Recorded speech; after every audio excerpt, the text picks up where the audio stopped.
네. 모든 것이 주님의 은혜이죠. 네, 오늘 말씀은 우리가 은혜를 조금 다른 각도에서 이제 생각해 볼 필요가 있게 해주는데요. 은혜를 남용해서는 안 된다. 오늘 말씀은 그런 거예요. 그거 너희가 알지 못하느냐. 은혜를 우리가 모든 걸 은혜 이름으로 해버리면 굉장히 큰 심각한 문제가 발생합니다.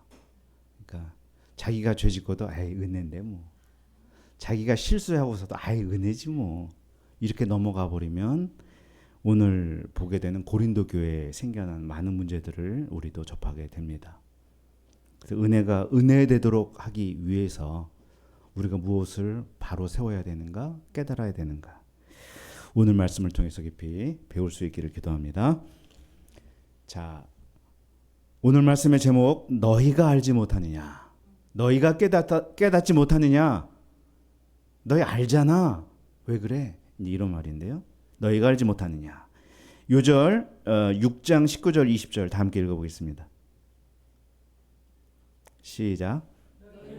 너희가 하나님께로부터 받은 바 너희 가운데 계신 성령의 전인 줄을 알지 못하느냐.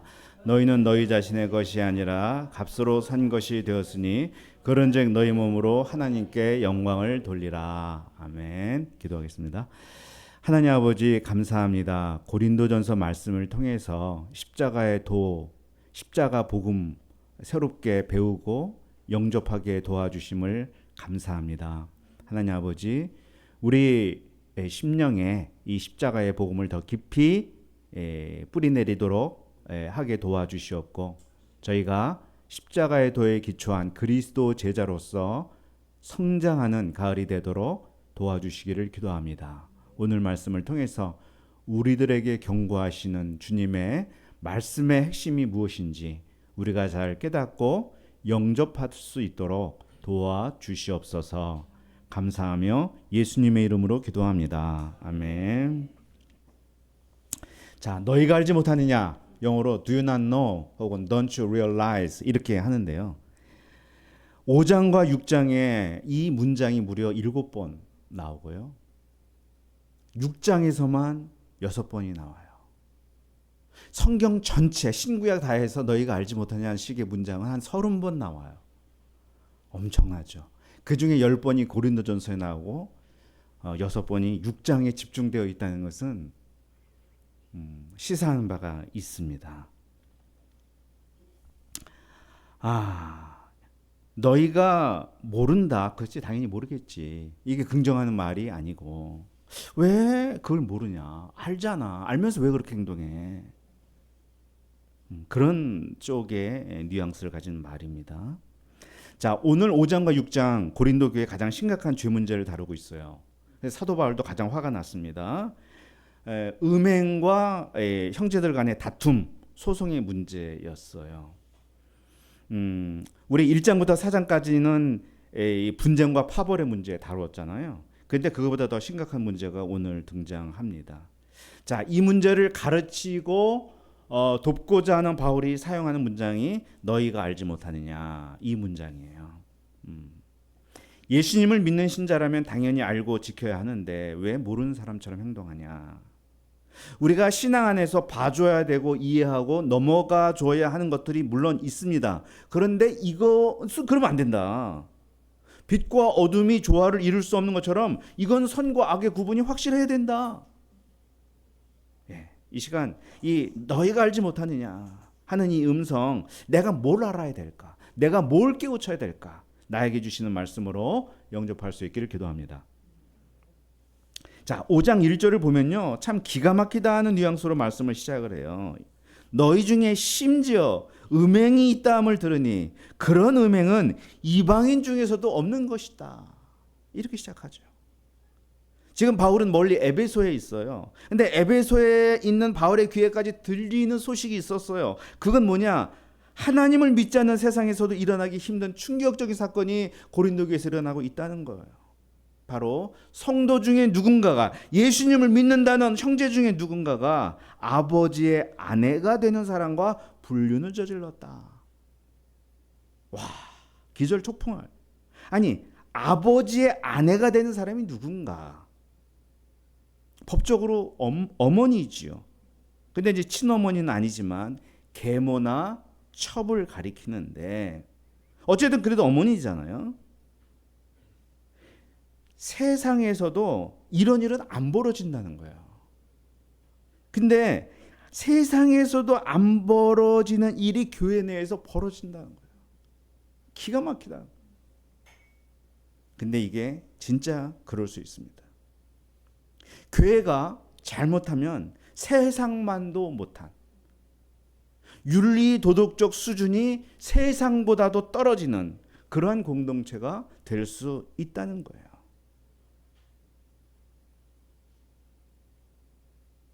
왜 그럴까? 이제 계속 우리가 생각을 해보겠지만은 나는 구원받았어, 뭘 해도 괜찮아 라는 그런 이상한 확신이 양심의 가책을 무마시키는 쪽으로 진행이 되지 않았을까라는 것도 우리는 추정을 해볼 수 있어요.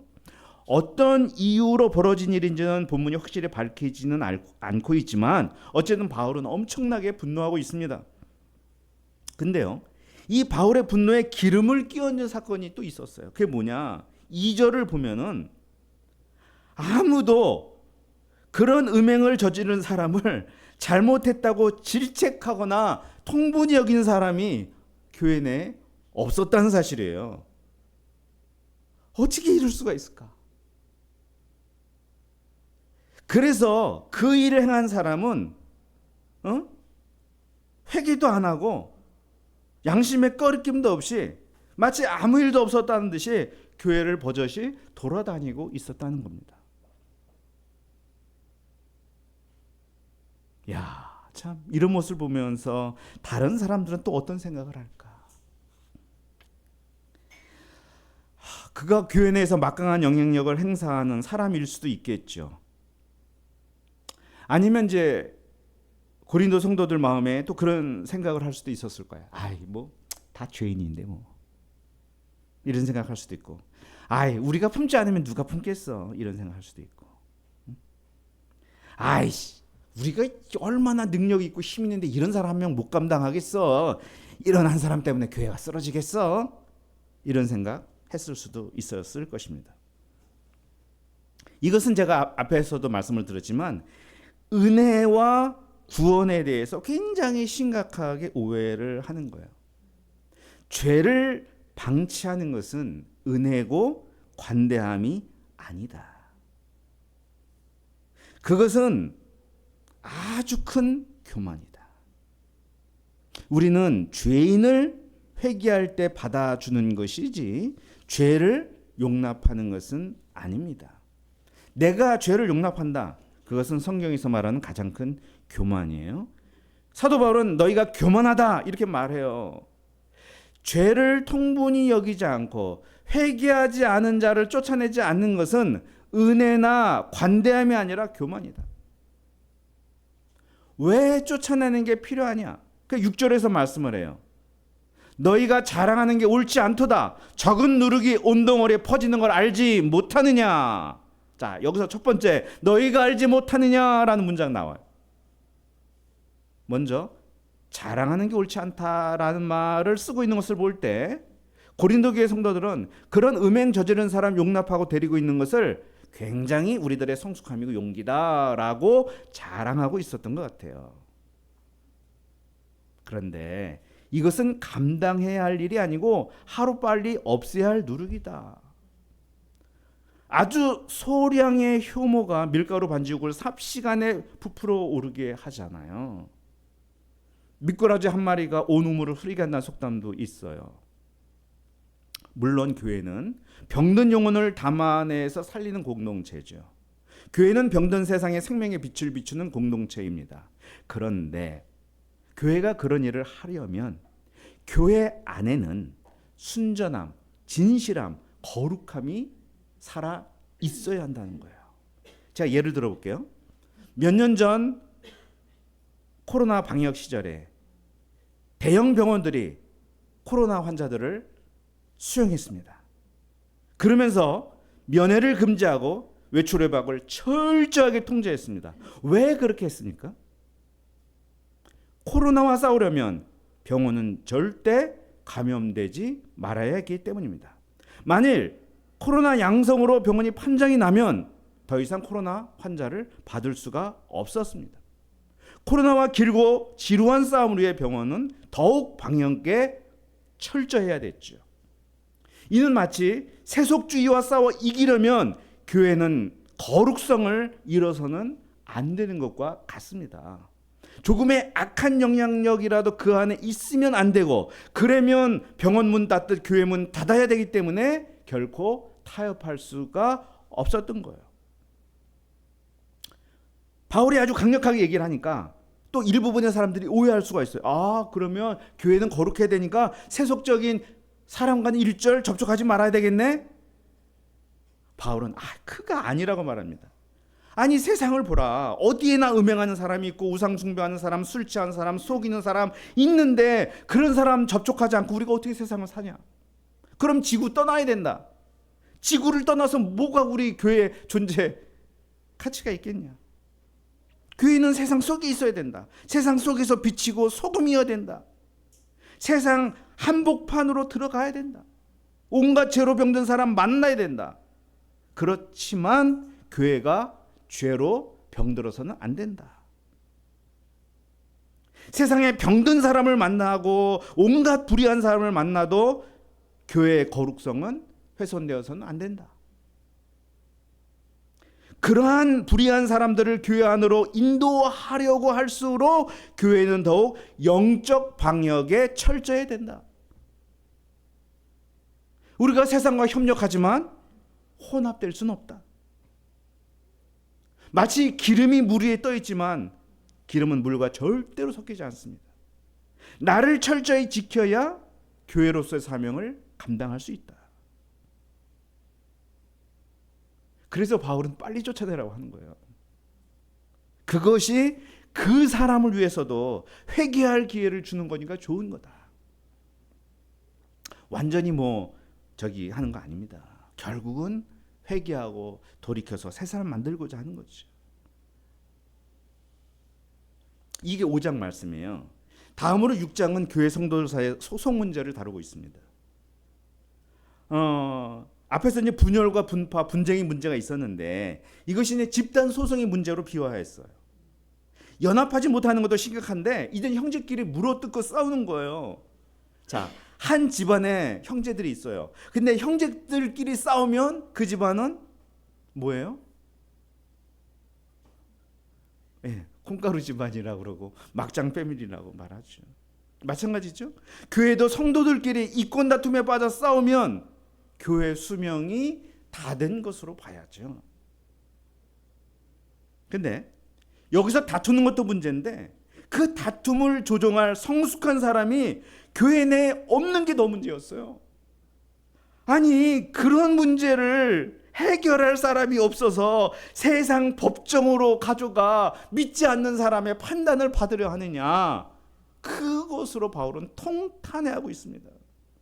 앞에서는 누룩을 없애기보다 좋다고 품고 있는 게 문제였다면 여기는 다툼 해결하지 못해 신앙이 없는 사람으로부터 판정을 기다리고 있는 거 너무 큰 수치 아니냐 하는 거죠. 여기서 바울은 이제 두 번째, 세 번째, 너희가 알지 못하느냐 이 말 문장을 더 써요. 자, 6장 2절에서 성도가 세상을 판단한 것을 너희가 알지 못하냐. 3절에 우리가 천사를 판단한 것을 너희가 알지 못하냐. 한다는 얘기예요. 우리가 장차 예수님과 함께 세상을 판단할 심판장들이다. 예수님 재림하실 때 우린 예수님과 함께 철장으로 만국을 다스리고 심판할 권세를 갖게 되는 그런 우리는 하나님의 백성들인데 어떻게 이러한 지극히 작은 일 하나를 판단하지 못해서 세상 법정으로 가져가냐. 야, 진짜 니네들 해도 너무한 거 아니야? 왜 이런 일을 하냐? 조금이라도 손해보기 싫은 탐욕 때문이죠. 그렇게 해서 법정에서 이기면 무슨 소용이 있냐 하는 거예요. 교회는 이미 교회 밖으로 나가는 순간 이미 패배의 잔을 마셨다라는 거예요. 믿지 않는 자들 앞에서 고발하는 순간 교회는 빛과 소금으로서 역할을 상실했다. 세상으로부터 조롱거리가 되었다. 예수님이 하신 말씀처럼 소금이 맛을 잃어 사람들 발에 밟힐 뿐인 처지가 되었습니다. 그러니 그렇게 될 바에 차라리 어느 한 사람이 그냥 불이당하고 속는 게 낫지 않냐. 나라면 내가 손해보고 말지. 세상으로부터 웃음거리가 된 교회 만들지 않겠다고 바울은 말씀하는 거예요. 조금도 손해보기 싫고 내 입속만 챙기고자 하는 이런 자세를 가진 사람들을 향해 바울은 네 번째 너희가 알지 못하느냐 문장을 사용해요. 9절에서 불의한 자가 하나님 나라를 유업으로 받지 못할 줄을 알지 못하느냐. 이런 사람은 천국을 들어가지 못한다 하고 아주 강력하게 선포하죠. 그러면서 하나님 나라를 유업으로 받지 못할 사람들을 쭉 열거하고 있습니다. 이런 사람들과 똑같다는 거예요. 그러면 왜 부끄러운 줄 모르고 음행하고 형제를 송사하는 일이 자꾸만 발생하는가? 여러 가지 생각해 볼 수 있지만 그 중에 한 가지 단서가 있어요. 12절을 보십시오. 12절 보세요. 모든 것이 내게 가하다. 이거 그 당시의 트렌드였고 많은 사람들이 생각하고 있는 사고방식 중에 하나였습니다. 자유롭다는 거죠. 나는 모든 것에서 자유롭다. 왜 간섭이야? 내 알아서 해. 무슨 말이 있다고 그러던데 내 몸 그 많이 쓰는 말로 my body my right. 내 몸 내 권리야.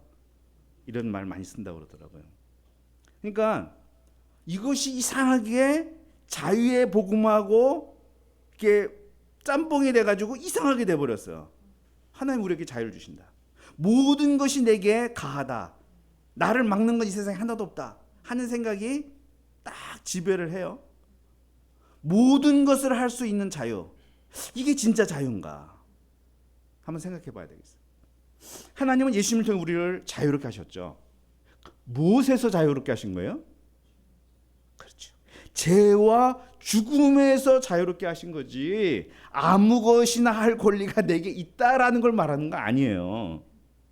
바울은 갈라디아서에서 이렇게 말씀하신 적이 있어요. 형제들아, 너희가 자유를 위하여 부르심을 입었으나 그러나 그 자유로 육체의 기회를 삼지 말고 오직 사랑으로 서로 뭐하라?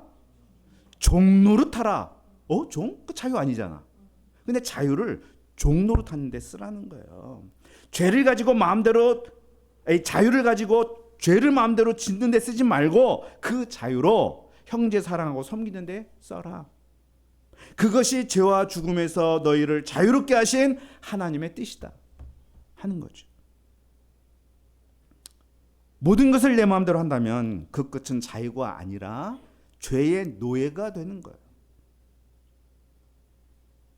자, 12절 하반절에 보면 모든 것이 내게 가하나 내가 무엇에든지 얽매이지 아니하리라 라는 말씀이 있는데 여기 약간 이제 한국말 번역은 어렵게 되는데 얽매이지 않는다. 근데 자유롭게 되면서 얽매일 수가 있다는 거예요.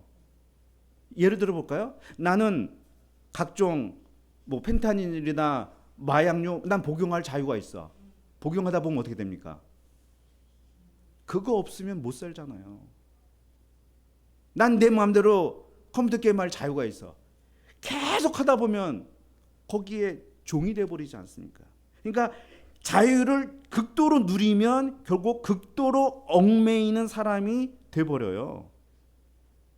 그러니까 무엇에든지 얽매이지 않아야 자유인데 사실 이 자유는 우리로 하여금 그것의 종과 노예가 되도록 한다는 거죠. 그러니까 지금 음행의 문제도 마찬가지예요. 이런 극도의 죄까지 오게 된 거예요. 모든 것이 가하다는 생각이. 여기서 바울은 다섯 번째 또 너희가 알지 못하느냐 문장을 이제 사용하는데요. 15절. 너희 몸이 그리스도의 지체인 줄 알지 못하느냐. 너희 몸은 마음대로 굴리는 자유를 추구한 그런 몸 아니다. 사실 너희 몸은 그리스도께 달린 몸이다. 죄에서 살아난 몸이다. 근본이 새로워진 몸이다. 부활의 영광에 동참할 몸이다. 단순히 썩어 흙으로 돌아갈 몸이 아니다. 그런 몸을 어떻게 함부로 굴리냐. 음행으로 더럽힐 수 없다. 이렇게 말하는 거예요. 그러므로 음행을 피해라. 음행에서 도망쳐라. 음행이 심각한 것은 사람이 범하는 죄마다 몸 밖에 있지만 음행은 자기 몸 안에 짓는 죄다라고 18절에서 말씀을 하고 있습니다. 자, 이 몸에 대한 인식이 얼마나 중요한지 계속 얘기하고 있어요. 16절에서도 창녀와 합하면 그와 한 몸이다. 이런 말씀하고 있어요. 그 다음에 이제 19절 20절에서 다시 한번 마지막으로 정리하고 있는데요. 우리 다시 한번 읽어보겠습니다. 19절 20절 시작.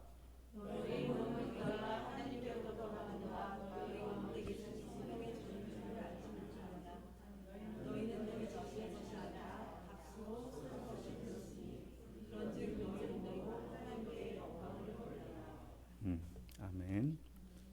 너희 몸이 성령의 전인 거 몰랐어? 알잖아. 이런 말. 바울은 여기서 우리의 몸이 성령이 거하시는 집 성전이라고 말합니다. 자, 성전은 구약에서 하나님 임재하신 장소였어요. 이스라엘에서 가장 거룩한 곳이었습니다.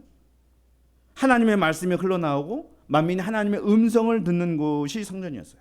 이제 이런 성전이 예수님에게로 옮겨졌죠. 예수님이 이 시대의 참 성전이시죠. 그리고 누구든지 예수님을 통해서 죄사함 받고 하나님과 함께하는, 그래서 예수님의 지체가 된 우리도 성령이 거하신 전이다. 이렇게 말씀합니다. 이제 우리의 몸은 성령이 임하시고 성령이 일하시고 하나님의 영광을 위해 사용하시는 몸이 되었다라고 말해요. 그러면 나는 뭐냐? 이러한 몸의 청직이다. 잘 보존하고 관리해야 한다 하는 거죠. 고린도 교회 성도들은 이 몸에 대해 새롭게 깨달아야 되는 거야. 알고 있었던 건데 다시 한번 마음에 각인을 시켜야 되는 거예요. 아, 부활의 영광에 참여할 몸이구나. 성령이 거하시는 전이구나. 이것을 분명히 알고 묵은 누룩과 같은 음행을 내어 버려야 되는 거예요. 탐욕에 기초한 형제 다툼을 내어 버려야 되는 거예요. 이런 것을 방치하고 모든 게 가한데 뭐 하면서 자유와 은혜 이름으로 용납하는 건 믿음이 아니고 교만이다. 그런 것을 회개해라. 그러지 않으면 하나님 나라를 유업으로 받을 수 없다. 바울은 영적으로 교만한 그들을 향해서 수없이 알지 못하느냐, 알지 못하느냐 부르짖고 있습니다. 우리도 예수님 믿고 교회 성도가 된 지 꽤 시간이 흘렀습니다. 그런데 우리도 고린도 교회처럼 당연한 성경의 가르침, 내 몸에 대한 가르침을 무시하고 있지는 않은가.